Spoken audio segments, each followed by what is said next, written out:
as funny as it sounds, that's really all I care about, is being able to have that ability to be a blessing to someone else, to be an inspiration.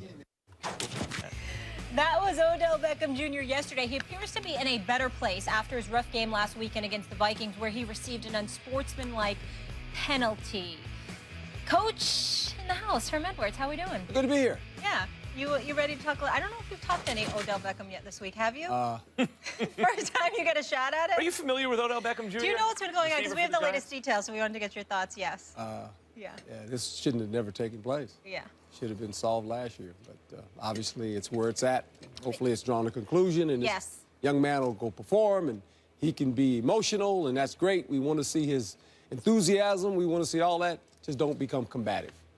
No question. That's what he's got to figure out. Don't become combative. Stay emotional. Don't make it combative. Speaking of that, Coach, Sunday Night Football, he gets the Green Bay Packers. Who do you think wins that one? I like Green Bay in Green Bay. I like Aaron Rodgers. I like the fact that Nelson and Rodgers hooked up last week. As we know, this Giant defense does a nice job of preventing you from running the football. Harrison and those guys, Olivier Vernon. But don't get to the quarterback a whole lot. Only 4 sacks. And they don't take the ball away. That's not a good thing against an Aaron Rodgers football team. And they give up high percentages on 3rd down. That's not good when you face Aaron Rodgers. So I think Green Bay up there is very difficult to beat them. Aaron Rodgers is the type of quarterback that he can make the unannounced play. That puts a lot of pressure on the back end of your secondary. Their secondary is average at best. I'm talking about the Giants. And so I think they win this game. I like the Giants, actually, here in an upset on the road. And I like, it's not just I'm a Giants fan. I picked Minnesota to beat them, obviously, at Minnesota last week. I think the Giants are in a more desperate situation now, 2-2. I think that they are highly motivated, and Odell is highly motivated. Eli doesn't have a problem playing at Lambeau. I mean, he beat Brett Favre in the NFC Championship game. He beat Aaron Rodgers at Lambeau last time they made the Super Bowl run. So he can play at Lambeau. Aaron Rodgers, to me, is the best player in football, period. It doesn't always look that way if he's going up against a Mike Zimmer defense or if his line isn't right, but I think he's still the best player in football. But the Giants right now, also in terms of the secondary, Coach, real quick, the safeties aren't any good, but I like their corners a lot, and they're getting Eli Apple back, it looks like, the Giants. And Sam Shields on the other side, it looks like might not be playing. Good luck, Eli Apple. Good luck. Right, okay, but he's the 3rd corner in a pretty good tandem. Meantime, Sam Shields isn't playing, if he's not playing, and right now he hasn't been practicing, I believe. Odell is due. You know, like, not to reduce it to this, but when you talk about they don't take the ball away, they're not going to end the season with no takeaways. You know, if the season ends today, they have no takeaways. They're not going to end the season that way. They are due to come away with a plus turnover differential by taking the ball away once or twice. Odell Beckham is due to see the end zone a couple of times in this game. I think it adds up to a highly motivated Giants offense stealing one from the Packers at Lambeau. You know, Christmas comes once a year, too. So you have to wait for it, right? So they're going to do, when they're going to do it. They played 4 games already. This week we're going to do it. Hurry up. Let's go. You're in line. Yes, sir. Coach, the only part where I would respectfully disagree with you is that you don't always have to wait for Christmas. Be a Dallas Cowboy hater, and Christmas comes early on quite a few occasions because they see to it that it has for me anyway. But getting back to Max, I think you're a bit emotional. No surprise there in rooting for the Giants and thinking that the Giants are going to win this game. I want you to take a couple of things into consideration. First of all, at some point in time, and it hurts me to say this because I'm very, very fond of this man, but we've got to start talking about Jerry Reese a little bit more. Last season, the Giants' defense was historically bad. I mean, they were so pathetic. You might as well took the word D. I mean, it's offensive to have the word D in the Giant when you're mentioning the Giants. That's how bad they were. Well, you go out and you spend $113 million in guaranteed money with Olivier Vernon, with Damon Harrison, with Jason Pierre-Paul, with Janoris Jenkins, and what do you have for it?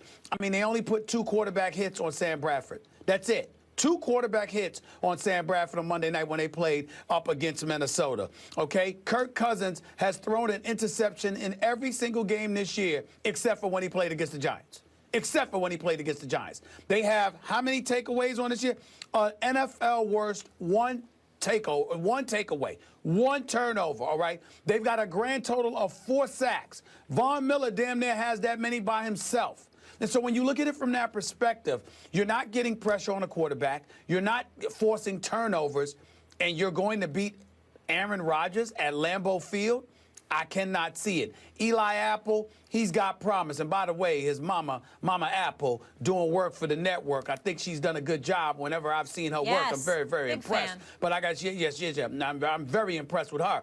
But I got to tell you, I'm just looking at Eli Apple. He's got a lot of promise. But when you look at the Giants overall as a defense, I mean, right now, there's no D in New York City, Coach. The Jets stink. Their secondary is suspect. Their linebackers can't defend against anybody. They're completely relying on their pass rush, and there's but only so much they could do. And with the Giants, it's damn near the same, except that the Jets have a better pass rush from their front 4 than the Giants do. That's about Sam it. Shields, There's no by the way, D in New York whatsoever. Sam Shields, no, ruled out. Okay, so Sam Shields ruled out, and Odell is due and motivated, and Eli can play okay at Green Bay. I'm telling you, watch this Giants offense. I hope so. I hope it's I didn't know Sam Shields was out. Yeah. I didn't know Sam Shields was going to be out for this game, but I'm saying that gives me a little trepidation. Right. But I'm still going to pick the Packers. I hope it's one of those games where we see a lot of big plays in the passing game. It'd be great. It's great for television, great for football. Incidentally, Jerry Reese as a GM, who, you know, took over a pretty good situation and then won the Super Bowl, and I was very high on. I was doing a show in New York radio, so were you, Stephen A, at the time. Back-to-back, we had radio shows, and there was a lot of praise of, you know, the great Jerry Reese. But his recent drafts have not been good. Obviously, Odell Beckham Jr. notwithstanding. And I don't know if he was traumatized by a linebacker early in life or something. Like, he got ran over by a linebacker. I mean, he seems to have an aversion to linebackers. You know, that linebacking core for the Giants is really not good. And it's like they don't use draft picks on linebackers, and they don't sign them in free agency for big money. The front 4 is actually pretty good. I like the Giants' front 4, and I like their corners. But their linebackers and their safeties also, but especially the linebackers, it ain't good, Coach. Well, we just talked about it. They're 45% completion percentage on 3rd down. They got 4 interceptions, or excuse me, no interceptions. They got 4 sacks. That's hard to play that way in this league. I mean, you have to be able to hit the quarterback. We saw that when the Giants played Minnesota. Now, they didn't get to him, but Eli understood, we're not taking sacks. I'm going to throw the ball away before I take a sack.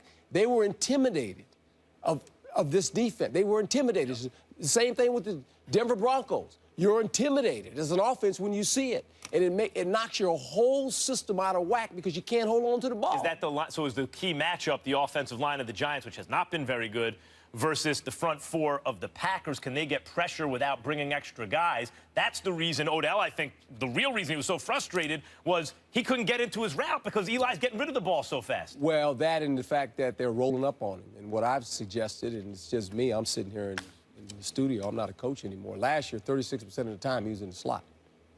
This year, 7%. If you put him in the slot, you can't roll up on him because he's off the line of scrimmage. So now he's got a 2-way go. When you put him outside the numbers, you can roll up on him, kick a guy over the top.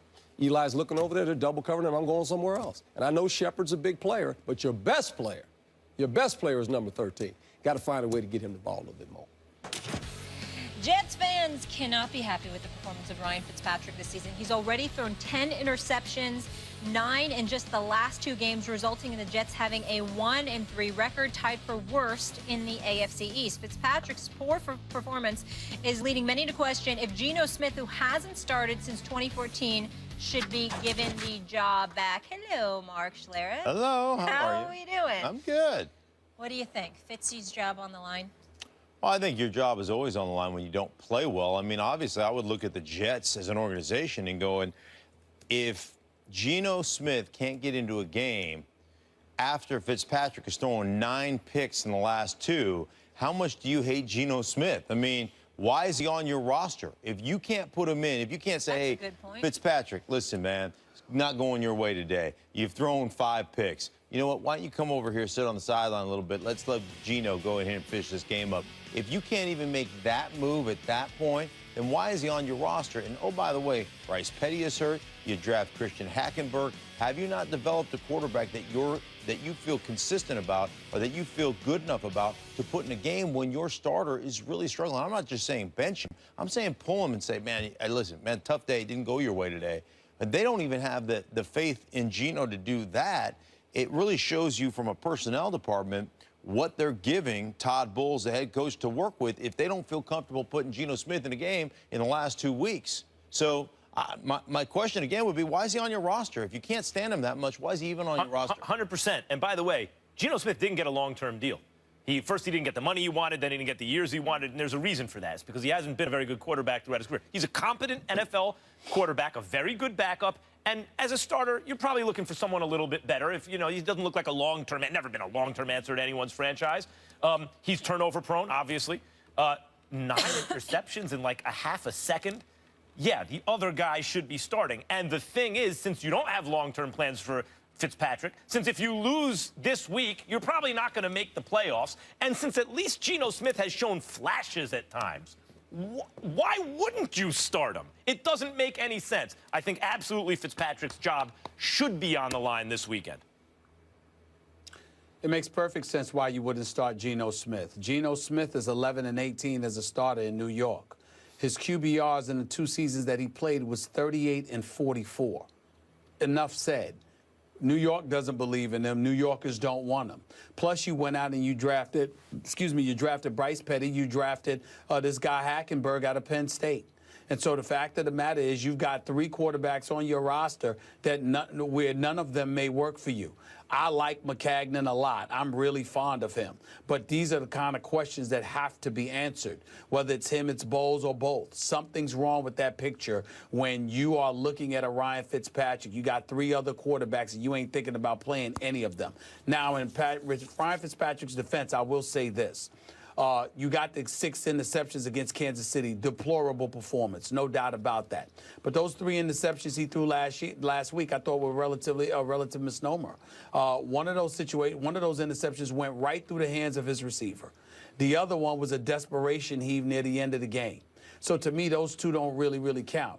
What we really come down to is that Ryan Fitzpatrick had a very, very bad game against Kansas City. I don't think we should be looking at him as his job security at all unless he comes out and stinks up the joint with another 4, 5, 6 interception performance. If barring something like that, I don't see that you have a better option in a Jets uniform at this particular moment in time. Right, that's why his job's on the line. If he plays poorly, then he should be yanked.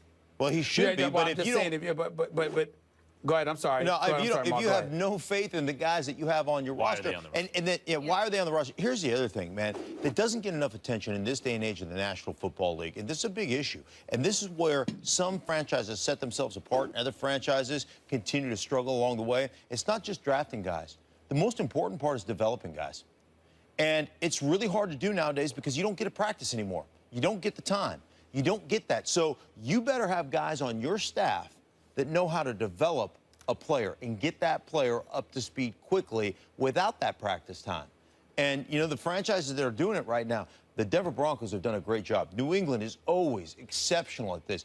They draft, but more importantly, they develop. You can't develop a quarterback that you feel comfortable with in 2 weeks when your quarterback has thrown 9 interceptions. You got issues. And by the way, how do you develop a guy if he never gets out on the field?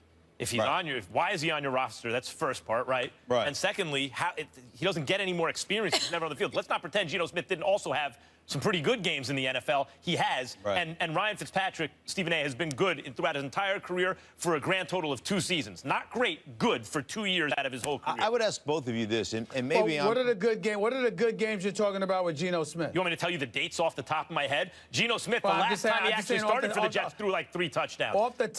Off the top of my head, I've seen him had good moments. It's rare in a day that I saw us on a Monday morning talking about, hey, Geno really looked good. He's had good moments, but a good game? Yes. Schlereth, you know better than me. You recall him having a good game? Well, listen, I'm sure that he's probably had a decent game. I would never put him in the upper echelon of anything. Here's the one thing that would bother me, and it's bothered me, and you two would know better than I, because you probably heard more than I.